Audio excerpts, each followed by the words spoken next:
and you're back to Prime Morning. It's time for Women in Business.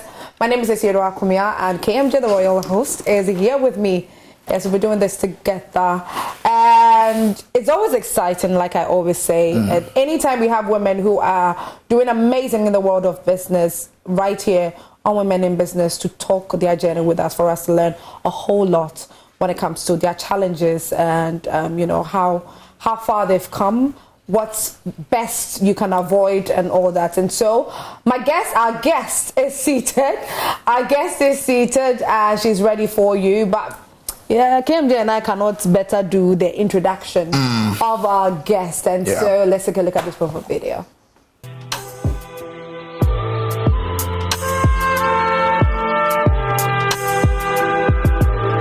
Goddy Creative Barn, makers of fine, bespoke, luxurious invitations, stationery, and packages for everyday events. Goddy Creative is managed by Messrs. God's Grace Aqua, a product of Kwame Nkrumah University of Science and Technology.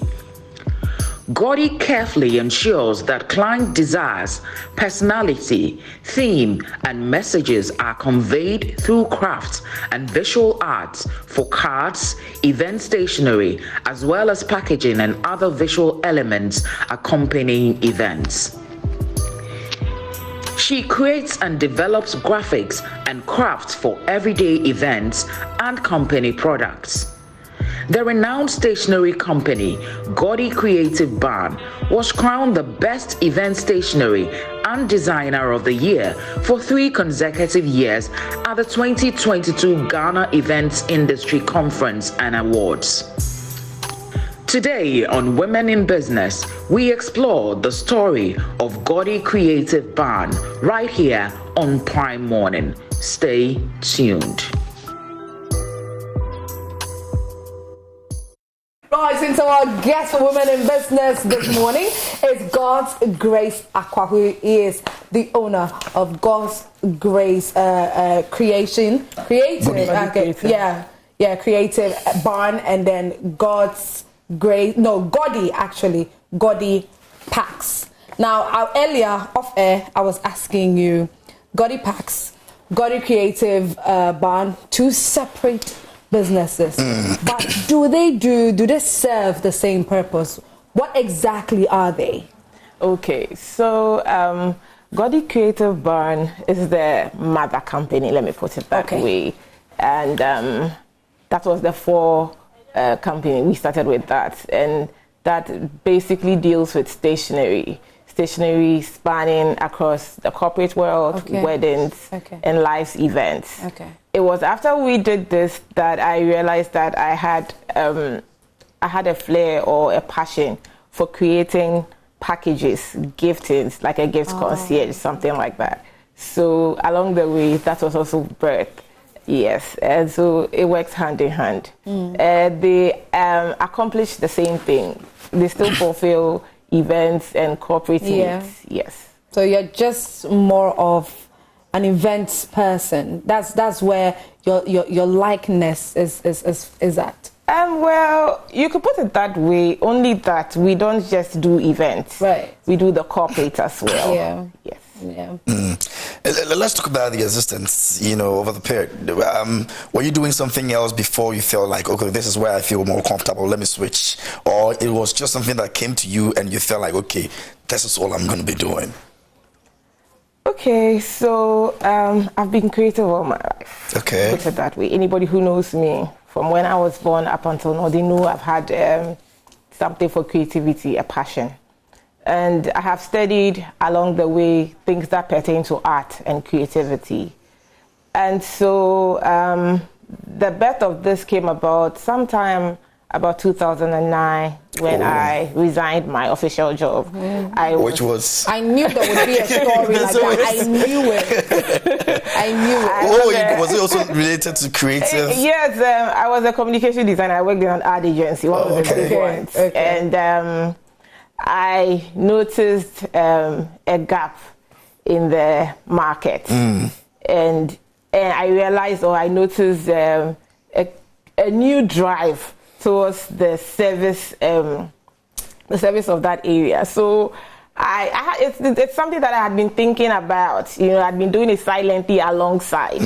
So with my business acumen and professionalism, I decided to create a small niche for this market space. And that was how it started officially in 2010. Okay, so would you say that with the idea or what you gained that's made you start the business, you gained it from when you were working, when you're doing the corporate job? Because you were doing something in relation to art, to create and stuff like this. Yes, in a way, because I did learn a lot. Except that I had other ideas that I wasn't pursuing in my current job. Okay. Even though it also had to do with advertisements and the events and the corporate world. So I felt like I had to break loose and be me. Yeah. And be your own boss. Oh, no, I'm sure that was, because it's one thing that drives a lot of people, wanting the need to be their own bosses, not wanting, somebody controlling them, do this, do that, and all that. Or putting them in a box. I think for me, I didn't see it that way. It wasn't about being the boss. It was about following the passion. The passion to achieve what I wanted and the loop in the market to bridge that. Yes. In your case, you felt that there was a certain gap, and so it was a reason for you to move to that space. Now, doing the switch, were you at a point contemplating if you're going to be successful or not?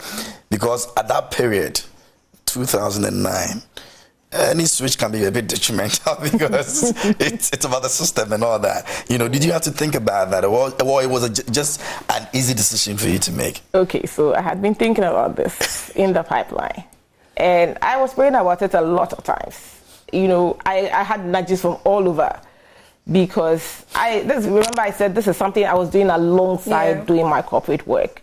And it wasn't difficult to do. It came naturally. I didn't have to struggle. And then I looked at the merits that if I get 3 clients who are paying me what my current salary is now, I would have a social life. I could do all other things I wanted to do because, my work was interesting. I loved my work, but I didn't have the freedom to do other things. I go to work early, I come back late, and then you just have the weekends, and it's packed with activities. It's even more busier than the weekdays. So, and my friends invited me for programs. I couldn't go. My excuse was, I was at work. It was like, the only person who was working. So I was looking for an opportunity to do what I wanted, and then have space and time to do other things. And so that was it for me. And I thought that quitting my job and starting my own would be the story of the day, I wasn't afraid because I was getting the clientele even then in my own small space. So you were ready? I was ready. I really was ready. I was ready. Let's put it that way. I was ready. Would you say it was the best decision you ever made at that time? Yes, I believe so. I really believe so. And then you've made a lot of money. And you see she's smiling a lot. Every question we've asked her so far, she's all smiles. It means the business is very lucrative. I think that people look down on the creative industry. Okay. I've heard of and seen a lot of parents who do not want their children to pursue the arts. I don't know how they look at it. But I think, this is even an opportunity for me to encourage parents who have children who have or passion for the creative arts or the visual arts, to encourage them. My parents didn't joke with me at all. They encouraged me right from the start. And when I broke the news that, look, I am quitting my job, they were not afraid at all because they had seen me do lots of things. And in fact, they were even ready to help. Look, I started from my grandfather's garage. I don't think my success story it will be heard anyway if I do not mention my grandfather's garage. I started from my grandfather's garage. With the help of my dad, we were able to partition it, break it, have a reception, have a studio, that kind of thing. And it was small, but we made do with it till we were time, and God helped that to expand, and then that was how. So I don't think I was afraid at all. I wasn't afraid. Did you have to also think about how much investment would be going into it, even though you had, your father's garage, you had certain things around you that were going to make it a bit easier, but of course, it would have to come with some sort of investment from that period. Okay, it was something I had thought about. I think I probably had a bit of entrepreneurship, a spirit of entrepreneurship when I was growing. So way back in university, I used to do little jobs for people, and I was paid. So you start. You understand? Like, she laid the foundation for herself. So I wasn't looking at, yes, I was looking at the bright side, but I was ready to invest the money back into the business. Okay. So I started buying machines very early. I was also looking at what was new, what was trending, what was the latest technology. And I was Then it means even before you started the corporate work, you had in mind that you were going to own your business at some point. Yes, eventually, yes. But I gave my corporate duties all of my best. Okay. I don't know if my boss is looking now, but I believe that they didn't take me for granted. I was, I think, the only female amongst all men. Okay. But I diligently did my work then, yes. I did it like it was, I didn't do it like I wanted to leave one day. I did it like, this is my duty, this is my responsibility, let me execute that. And I tell people that I'm happy that I didn't take it for granted, because I've learned a lot. I learned a lot along the way. Yeah.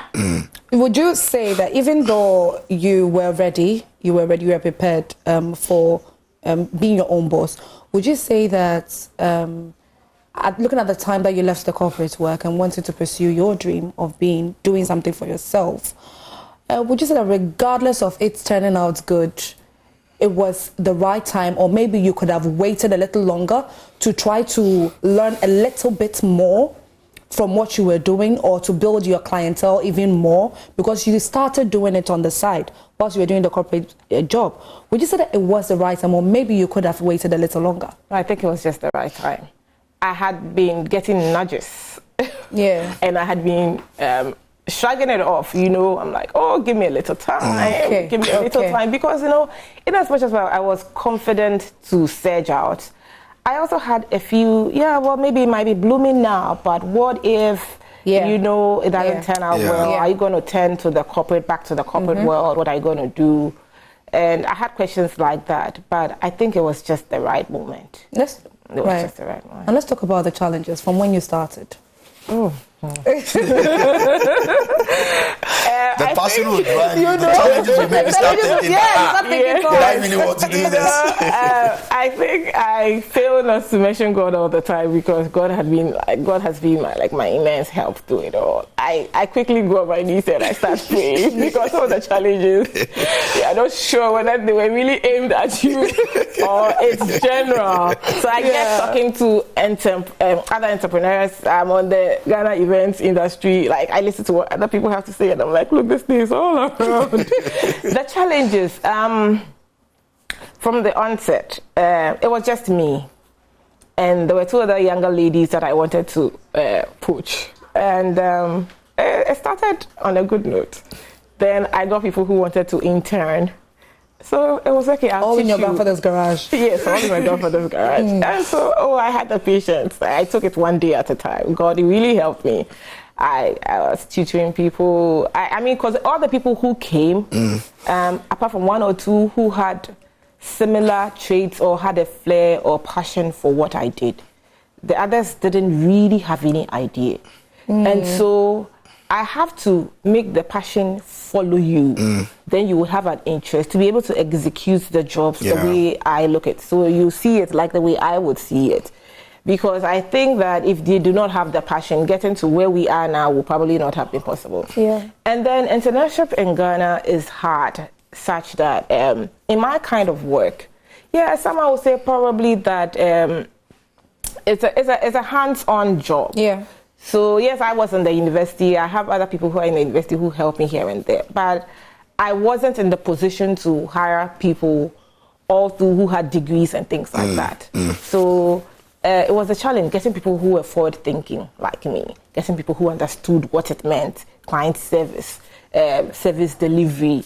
It was a challenge. I kid you not. And I think that the challenges don't stop. Every now and then something new happens. It's either technology rises and then you have to probably upgrade yourself, teach the younger people coming and leaving. things like that. But I think it's a day at a time. Yeah. Your space is a bit, or let me just say, it's more saturated now.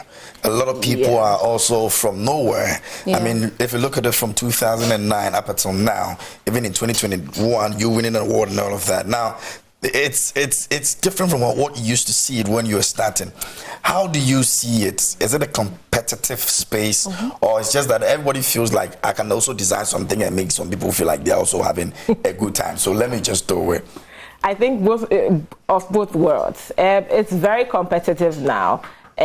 You have to have a vision. You still have to have a passion to realize what that niche you've created for yourself is, to be able to stand out. Yeah. Standing out with regards to consistency. I always talk about service delivery and quality. As a thumb rule, it's something I don't compromise on. And Tom Peter says something that be distinct or extinct. Yeah. You know, you have to be at it.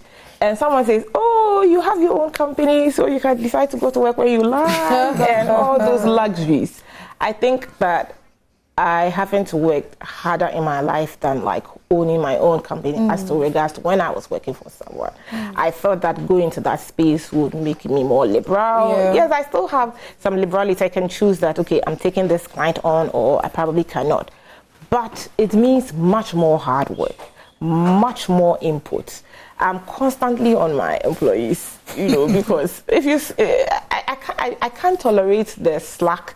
And, you know, these days, I realize that the kind of youth we are producing these days, they are different from our kind. Yeah. The sense of entitlement, they want fast cars, you know. So I get honestly, I get letters all the time on my desk, people wanting to be employed. I always ask God to give me guidance, because I always put it aside. I need to see your craze for what I do before I can take that further step to say, okay, I think you can be a part of my team. Then I will train you or polish you up to work with me. So it's much more competitive. There are other people out there who, we see it all the time. They start today, you can't hear of them tomorrow. Yeah. They feel that, oh, it's very easy, get a table and a chair and a computer, and then you are doing it. But if it's not inborn, if it's not something that you are really driving at, I don't think you can survive. Yeah. How does it feel to be a female boss?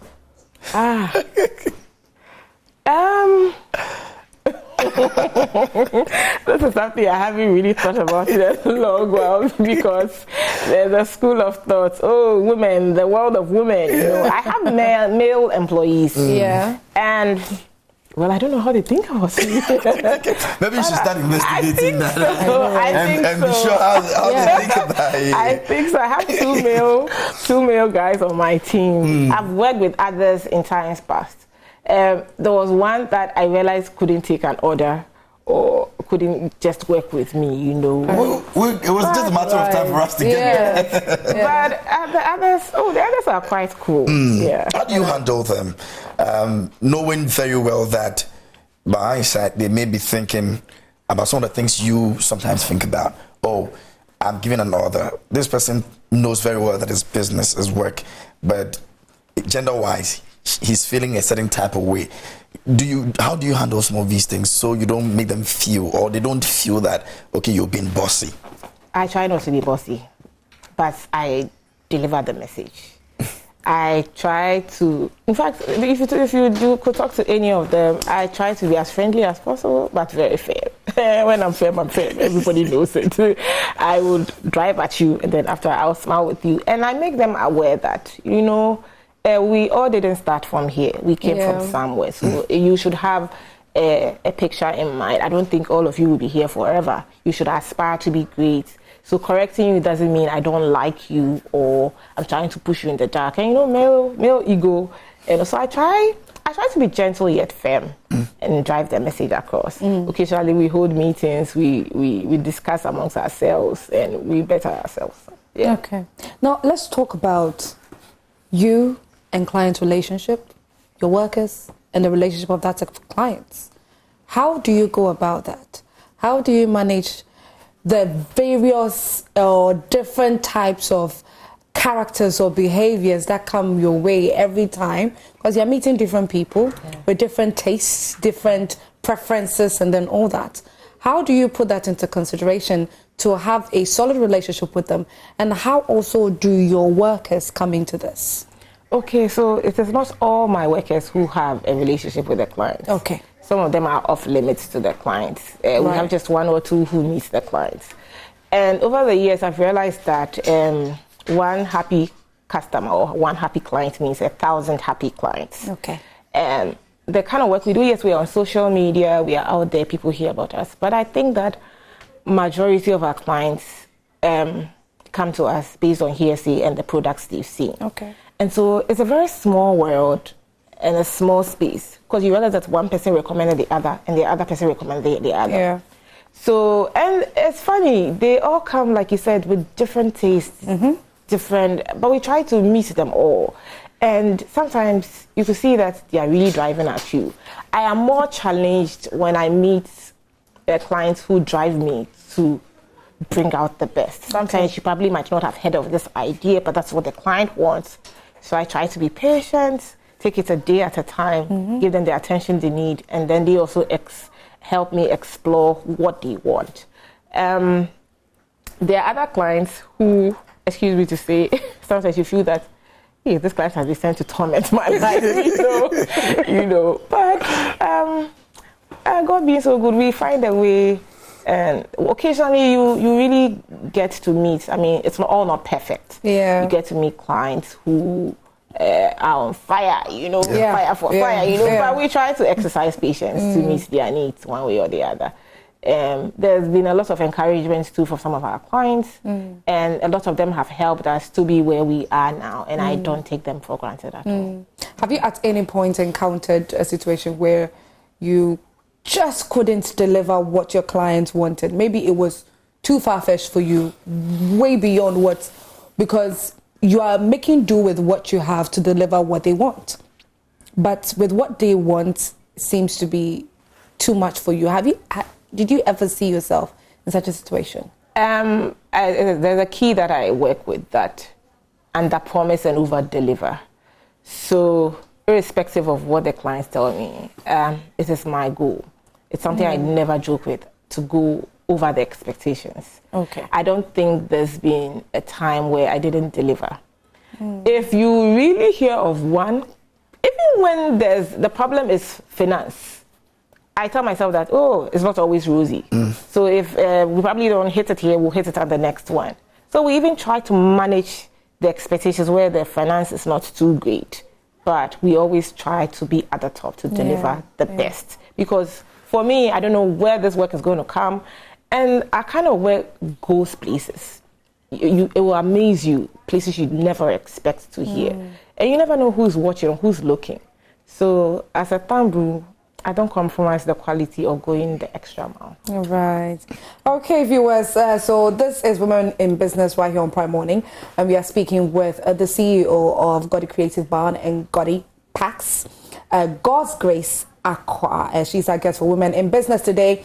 And we are talking, for those of you that are interested in wedding cards, wedding invitations, what goes into the business, packages. She said that she also does design packages as well. And so for those of you that are interested in this kind of business and would want to learn, you can start sending in your messages for her to our WhatsApp line. It's 055-157-5757. 055-157-5757. She's here. She'll answer all your questions, okay, in relation to that. Okay. Yeah, I mean, I want to know how you go about clients' request. So do you have to sit with them to prepare whatever it is that you have to prepare, or you just listen to them and then you say, okay, I think I get your idea and what you want, so you guys can go? Or you feel like it's a teamwork? Let me go and sit with my team and then discuss how we want to execute this. Okay, so aside the fact that we listen to them and let them go, it's a bit of everything. So let's say you're the client, I have the privilege of meeting you. So I listen, I want to be able to translate your vision, your idea, your personality into whatever we are doing for you. So I have a one-on-one with you, I ask you what exactly you want. Some people have an idea of what they want, so it makes it even easier. Okay. You can quickly brainstorm, come up with ideas to deliver that. some people don't know what they want. They know they need you, but they don't know what they want. So we have to take it a day at a time. And I've met people who didn't know what they want, and they needed a thing in 24 hours. So I have to be the magician in this case. So many times I tell my team, let's create magic, because we don't know what they want. Yeah. So we start from the preliminary process. We brainstorm, get ideas. At least, even if you don't know what you want, you have a theme or a topic or something that you're working with. If you don't have one, we'll help you create one. We'll show you ideas. We'll show you over the period things that people have done. We'll suggest. Sometimes, honestly, they don't have any ideas. Though we just go with what you want, and it makes it easier. There are some who have ideas, and so you would have to go out of your way to make sure your imagination, your creativity beats that idea, goes above their expectations. And I mean, it's something I give credit to God all the time. Sometimes I'm like, God, I'm so blank, give me ideas. And then it comes and it's marvelous. And so the God factor is very important. Absolutely. Let's look at your experiences over the time, some of the creativity you've put out there. Which one would you say that the clients really gave you a tough time? Like when you saw the execution, even you were shocked. We're like, these people wanted us to create heaven on earth or what? Oh, well, I'm always asked in regards to that, well, like, what's my best work? Like, and I'm like, you think that this is your best work till the next client comes in. And, some of them really, really challenge me, really challenge us. It's also the team, my employees, they're like, boss, this one, you could see that even they. But as the head, I have to encourage them. Sometimes I even behave like I have got it all, just to encourage them, because they're like, boss, this one, dear. Because honestly, not to catch you, honestly, the generation we have right now and what they want is crazy. Oh, yes, it is. If you go to certain weddings and places and you see they want you to conjure cake from the skies. They want you to do the table a certain lighting. You have to deliver, otherwise they are moving to the next one. What they want is crazy. I don't know how you go about. That's what I wanted to know. Which one of them, even you, when you looked at the execution and everything, you were like, okay, you need to pat yourself on the back. We really thought this one was not possible. Oh, no, not like that. I remember the bride session was at Extra Bride. And the sometimes you meet the parents, because the parents are also interested in, like, they're like our social standing and things like that. You want our caliber of friends. Appreciate what we have to put on the table. I mean, this is our own. It's more like a competition. Yes, it is. Sometimes it is. It sounds like competition. Even though I try to tell them that, look, this is not a competition, but you should have what you want. Because if it's a wedding, you marry only once. If it's corporate, you want your competitors to see that you've got it.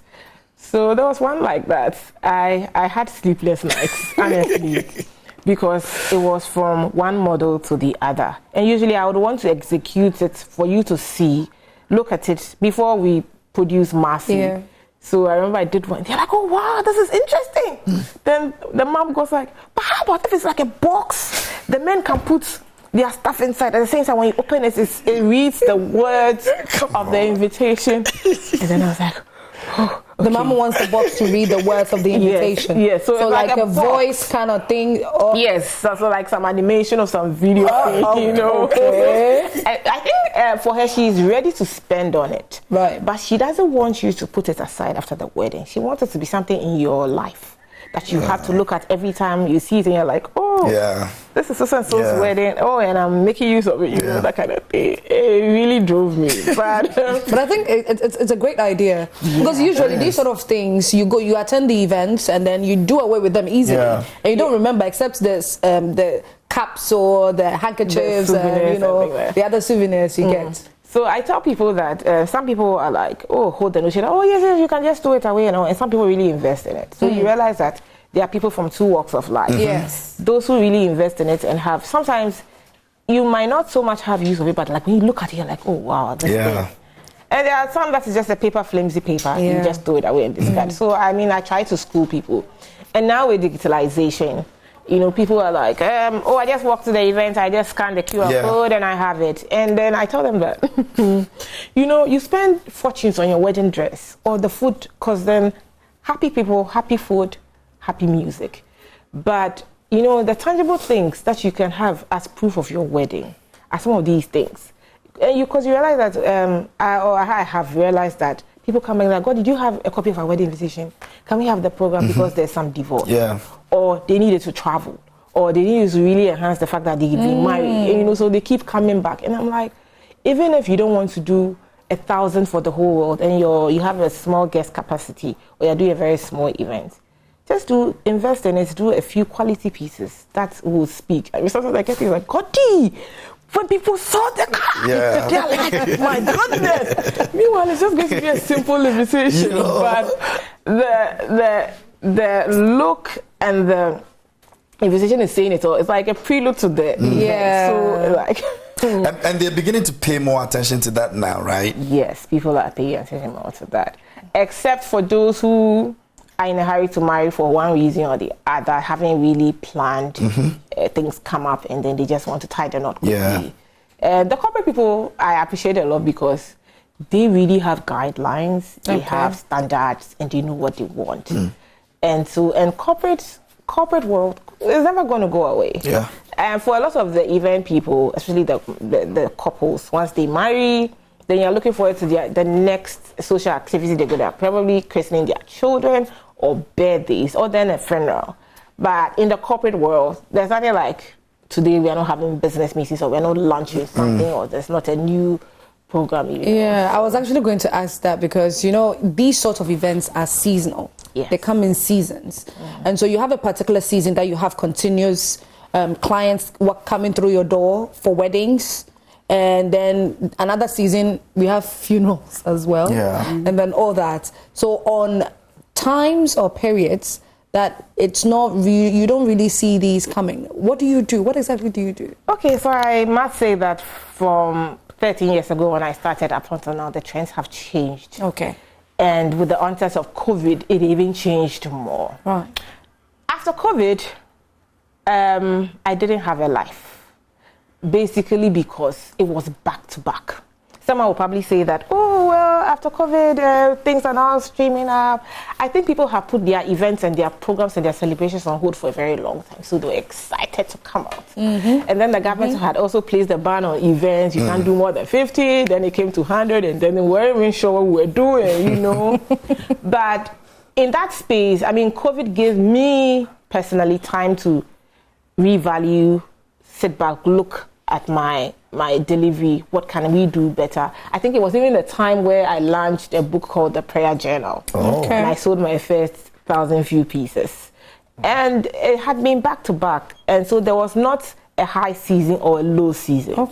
Before, on a general outlook, we know that Christmas, when it's getting to Christmas, there are lots of weddings and lots of celebrations. And then in between the year, in August, July, there are lots of funerals and things like that. But now people don't plan to die.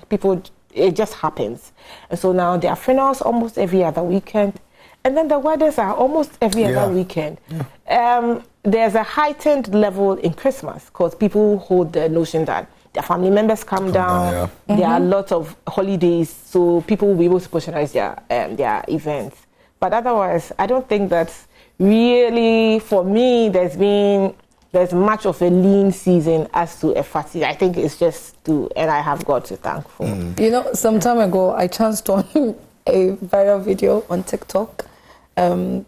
Someone received a funeral invitation. I saw one design you had made, the passports invitation. There was the same one for a funeral invitation, and I was like, so now we are going passport to Asamando or what? Like, now you guys are overdoing.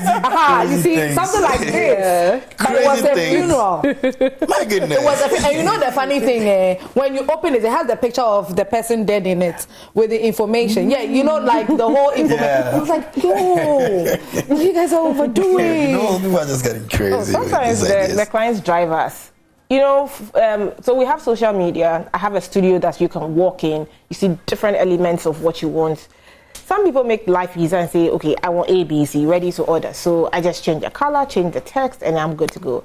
And then there are the custom-made ones that I had to brainstorm and come up with a unique idea for you. Personally, if you ask me, I'll tell you that everybody deserves to have their own identity. So I would be willing to create or craft something new for you. But I can't tie you down if you see something on my Instagram page, they're like, this is what I want. They don't even want you to cut any corner, change it. They're like, this is what I want. So it's possible because they could probably have seen this and like, oh wow, this is a beautiful idea. When I was getting married, this wasn't there. Oh, my granddad passed. Let's do this. Let's do this. So it's not far-fetched at all. I see that all the time. What's the highest you've made from doing something like this for a client? Highest. There's a young girl watching, thinking, can I be successful in this space? This is a lucrative business, especially if you are following your passion. I would kid you not. That is why I'm encouraging parents to nurture their children, especially the girl children. Because I go to work and I don't feel like I'm working at all. I do it effortlessly. I keep telling people that, you can wake me up from sleep and I will just be at it. I don't have to struggle for it to come. It's a part of you. Yes. And so if you're passion driven, well, I'm looking to make ends meet, but I don't so much look at that aspect. For me, it's the client satisfaction. When you deliver it, the others will follow. It's like the Bible saying, seek ye first. Yeah. So you seek God and the other things follow, So, basically, you would have food on your table, don't you? You see, I was actually waiting there. The way she started, I knew it that she's not going to. She wasn't going to give us. I think it's based on clients too. So based on who is coming and what concept the person is bringing, you may want to be charging a certain amount from the other person. Does it get to a point where maybe we charge like $500,000? Based on what the person is bringing, the concept of the person. Yeah. Oh yes, I guess it depends on the concept. There are some clients who, like I said, they pick a ready to order on the shelf, and this is a standard price. And there are some who had a dream, and they want you to execute that dream. And so sometimes it's challenging, especially when you don't even have the materials in Ghana, and you have to go look for them or search for them. One of the things that I would say has helped me a lot and helps me to stand out is technology and the usage of materials and things like that. Because I don't want to use the regular ones on the market. I want to stand out. So in standing out, I'm a bit far-fetched. Oh, let me go here, let me find this. I want to have what everybody else doesn't have. So then you don't have a choice but to come to me. And so before or by the time you even come to me, you're getting something that is not regular, unless you want regular. And so I factor all those in the charge. Yes. Someone wants to know what the standard price will be around maybe. Someone actually wants to know. Minimal. Someone wants to know.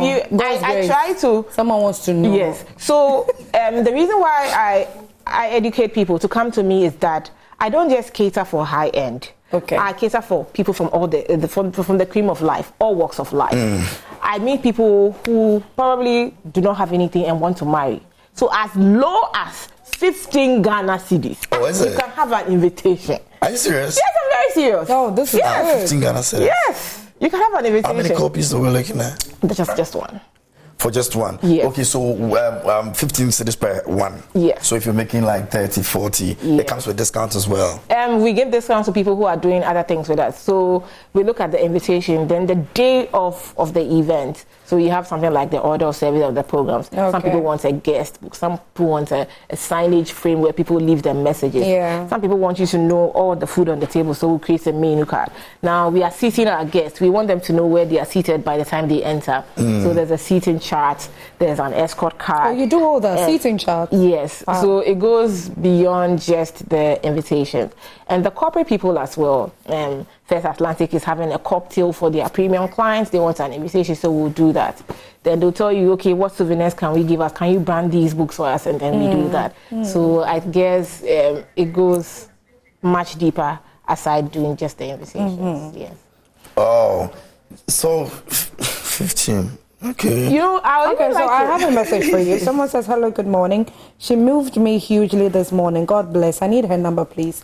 She will definitely put her number out. You will put your number out. Yes, I put my number out. Okay, so please keep on sending in the messages. Okay. Right. One thing I wanted to say also is that we aim to put out good quality photos. Good quality. I mean, I have my husband to thank for. He's also into the media space, so he helps me to do these videos and pictures. And so sometimes people look at the work and they're like, my goodness, there is no way this is going to go below a certain, They look at the pictures and they price it in their mind. I mean, recently I was talking to some group of people and they're like, hey, Goddy, I hear you cost an arm and a leg. And I was even surprised, So my message out there to people is that don't hesitate to find out.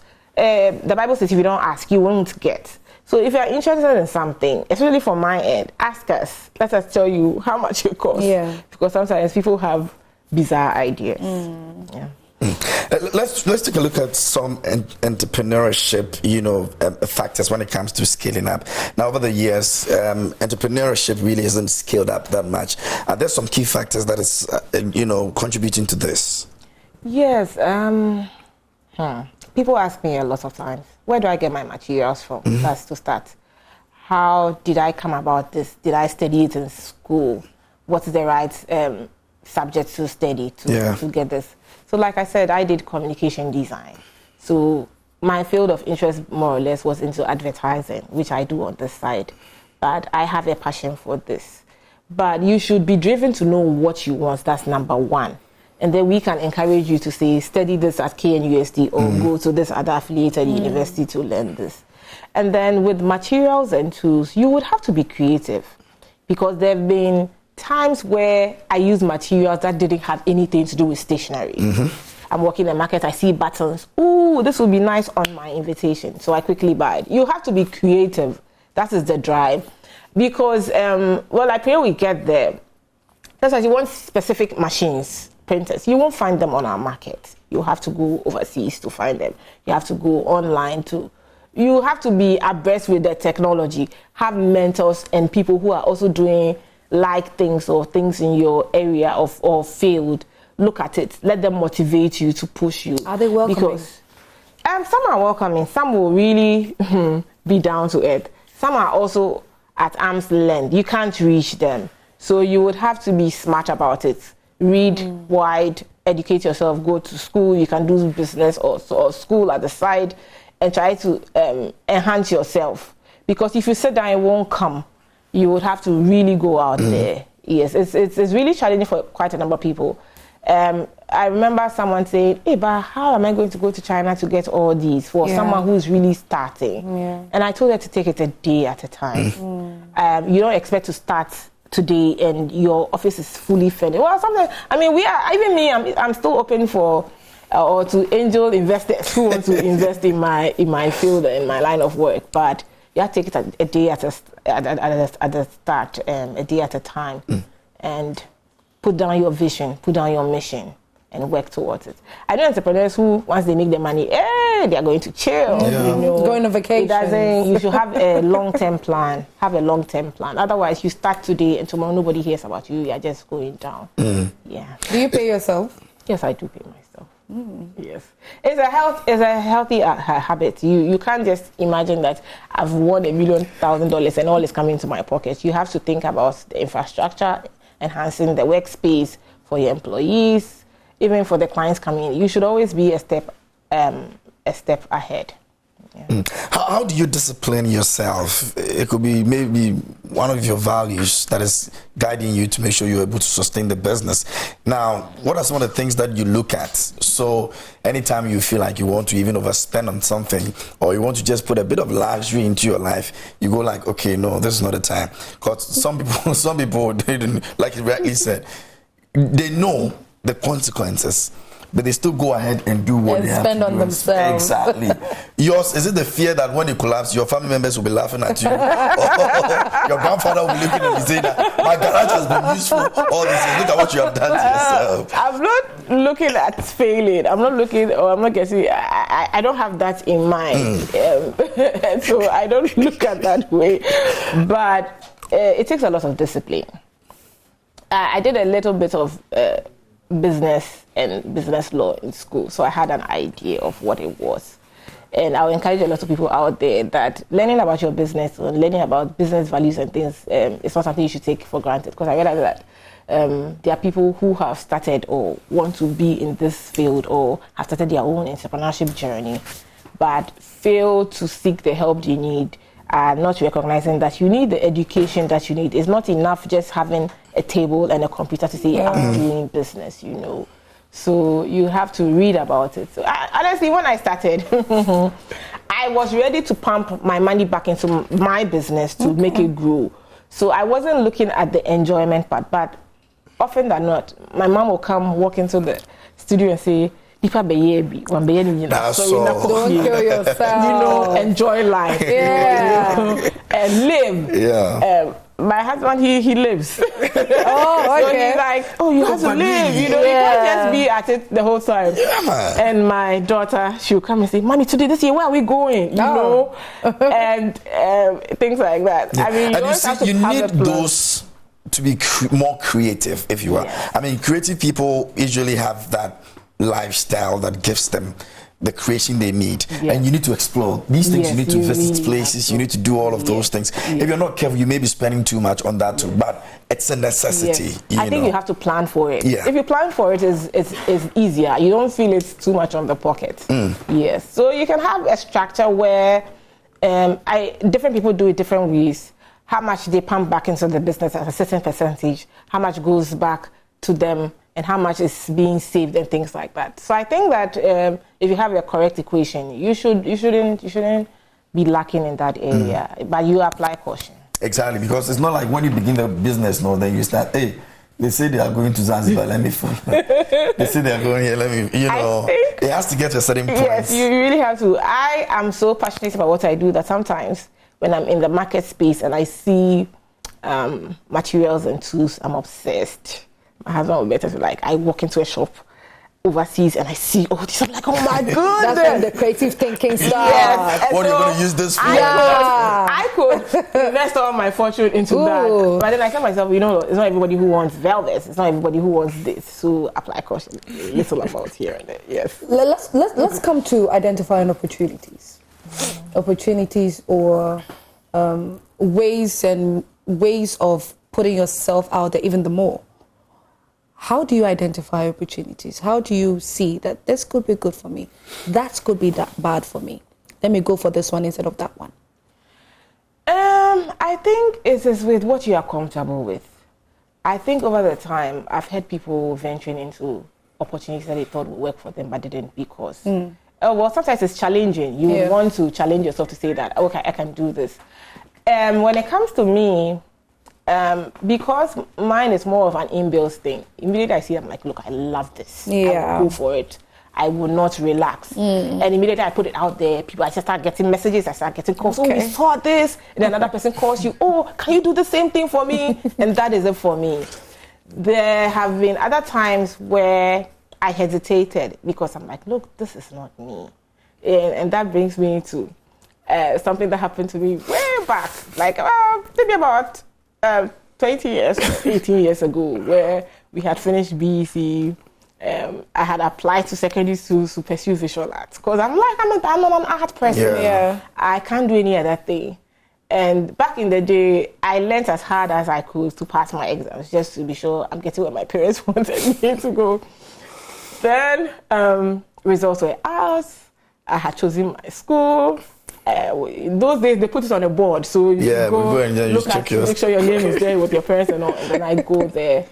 Lo and behold, I couldn't find my name. I couldn't find my name at the designated place, so we had to look, and I realized they had put my name under science. Science or business of a sort. And the excuse was that, or what they said was that they had stopped doing visual arts. So my grades are so good, they had put me there. And I remember crying. I cried and cried because I'm like, you cried? Oh yes, because if I have to do science, I probably would. For me, you have to make it. So I probably would have learned to make it, but it wouldn't come from within. You had a certain target where you wanted to do it, you know. And I mean, I learned to pass my math. Math is not something I like to do, or science, putting the chemistry and the biology, you know. I learned to pass my exams, and so putting me there on that pedestal, no way. I honestly thought my life had ended. And my mom, my dad had sort of like an engineering kind of background. My mom had more or less like a medical kind of background. I was in the middle. Yeah. Well, they claim I got it from both of them, but at that point I was like, hey, what are my parents going to say? Are they going to say just pursue this because this is what had been presented, you know? But I mean, God being so good, I had to change school. I ended up going to a school I didn't even choose at all. But I think God orchestrates all these things for our own good. Because where I went, I could pursue visual arts. I mean, I got awards on Speech and Prize Giving Day, and it's been like that. Anybody who knows me knows that this is where I came from. So if you want to, it will be strange, I guess, to see me pursuing something probably different, but who knows? Well, we are still growing, and God is still in the miracle business. So awesome. Yeah, I mean, it's good. It's good that you're able to identify exactly what you want to do in future, because it's still something that lots of the youth are challenging with. Yeah, they're having challenges with identifying whom they would want to be in future, and so it's great. And you had people supporting you as well, family I have a supporting your dream. Support system. Yeah, my husband, my parents, my siblings, all around. In fact, all my friends, they are all supportive, and I really thank God for that. Yeah. Goddy, thank you so much for being here. Thank you for sharing your story with us. I think you're done. No, so your number maybe. Someone wanting your phone number. If you want to contact me, you can contact me on 0264 053 755. 0264 053 755. Thank you so much. Social media? Social media handles Goddy Creative Barn on Instagram, or Goddy Packs. I think you can see the same thing on Facebook as well. Goddy Creative Barn, and Barn is BARN, and we'll be there to answer all your questions. Thank you once again, Goddy. Okay, so we're done. We're done with Women in Business right here on Prime Morning. My name is Esiedo Akumia. KMJ, the royal host, was here with me. Yep.